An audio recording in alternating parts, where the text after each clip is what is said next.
Mesdames et messieurs, voici 4 exemples de clients qui ne devraient absolument pas venir en pharmacie durant cette pandémie de coronavirus. Pourquoi? Parce qu'ils se mettent à risque ou mettent d'autres personnes à risque. S'ils avaient besoin de quelque chose à la pharmacie, ils auraient dû simplement rester chez eux, appeler la pharmacie et demander pour une livraison. Première situation. Si vous présentez des symptômes de toux, fièvre, nez qui coule, mal de gorge ou difficulté à respirer, s'il vous plaît, ne vous présentez pas à la pharmacie. Et si vous n'êtes pas sûr de vos symptômes, contactez votre numéro local dédié au COVID-19. Si vous êtes revenu de vacances dans les 14 derniers jours, vous êtes supposé d'être chez vous en quarantaine pendant 14 autres jours. Donc, vous n'êtes pas supposé être en dehors de chez vous, encore moins à la pharmacie. Les 2 premiers clients sont des exemples de personnes qui mettent les autres à risque durant cette pandémie. Les 2 prochains exemples représentent des gens vulnérables qui se mettent en danger en venant à la pharmacie. Si vous avez 70 ans et plus, s'il vous plaît, restez chez vous, même si vous vous sentez jeune, fort et en santé. Ne dites pas que vous n'avez pas peur du coronavirus parce que vous avez survécu à la Première et Deuxième Guerre mondiale. Bonjour, je viens renouveler mes 4 pilules du bonheur, les bleus!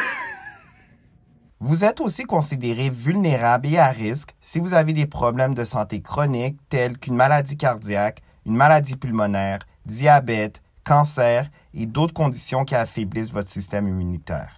Si les critères précédents ne vous concernent pas, vous pouvez rentrer dans la pharmacie, mais seulement en cas de nécessité. Restez attentifs car plusieurs pharmacies ont maintenant une distributrice pour vous laver les mains à votre entrée. Lavez-vous les mains absolument.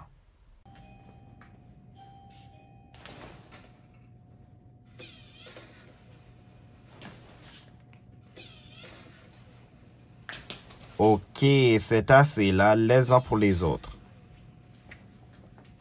Évitez les poignées de main, les accolades, les bises et tout autre contact physique. Gardez une distance d'au moins 2 mètres avec toute autre personne. Yo mon gars! Non! Au comptoir des ordonnances, toujours suivre les instructions fournies par la pharmacie. Ne soyez même pas surpris de voir une barrière plexiglas au comptoir de certaines pharmacies. Bonjour, je vous apporte une prescription. Si vous voulez simplement renouveler une prescription, s'il vous plaît, passez votre commande en ligne ou par téléphone. Et si possible, demandez pour une livraison. Si vous avez une ou plusieurs questions, s'il vous plaît, appelez à la pharmacie au lieu de vous présenter. Présentez-vous seulement en cas de nécessité. Bonjour, je viens pour 2 choses. Premièrement, je viens renouveler ma prescription. Et deuxièmement, je sais que je vous pose la question à chaque mois, mais vous pouvez me réexpliquer ma facture? C'est quoi une franchise? C'est quoi une coassurance? Quoi? Je vais devoir attendre 30 minutes pour ma prescription? Bon, je pense que je vais rester ici, vous regarder et vous mettre la pression pour aller plus vite. Après avoir donné votre prescription, n'attendez pas à la pharmacie si on vous dit que le temps d'attente est, disons, plus de 15 minutes. Si c'est le cas, partez et revenez quand votre prescription sera prête ou demandez simplement pour une livraison. Cela permettra de limiter le nombre de personnes qui attendent dans la salle d'attente. À la caisse, s'il vous plaît, tenez vous-même vos propres items pour que le caissier ou la caissière puisse les scanner. Le moins qu'il y a d'échange d'objets, le mieux c'est.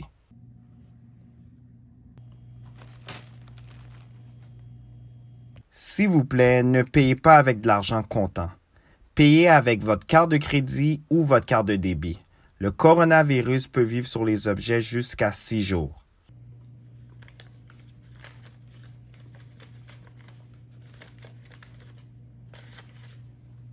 Maintenant, je vais vous dire les précautions que les personnes travaillant en pharmacie devraient prendre afin de se protéger eux-mêmes, mais aussi pour vous protéger.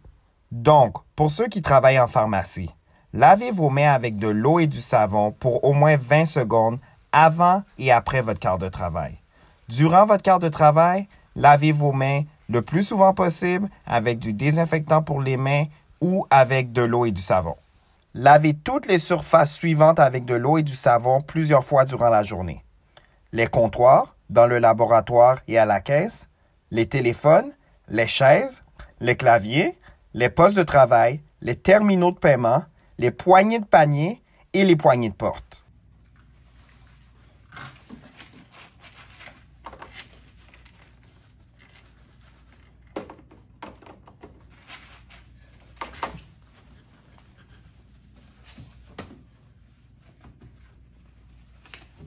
Bien que vous adorez et appréciez vos collègues de travail, s'il vous plaît, évitez tout contact physique et essayez de maintenir une distance avec vos collègues dans la mesure du possible.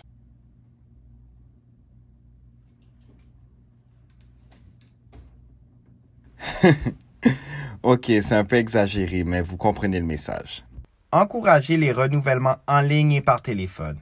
Et votre service de livraison offert par votre heureux livreur.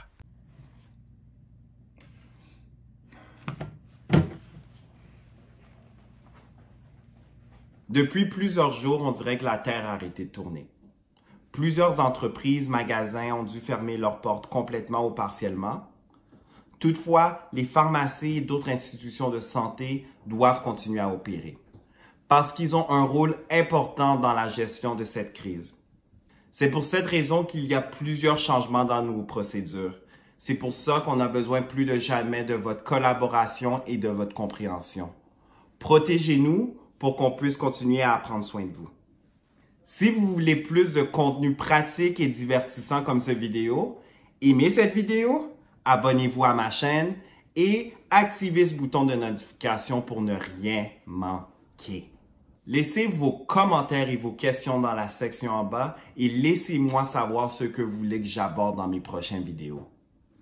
Je vous souhaite une merveilleuse journée et de continuer à renouveler votre vie à la maison. À la prochaine.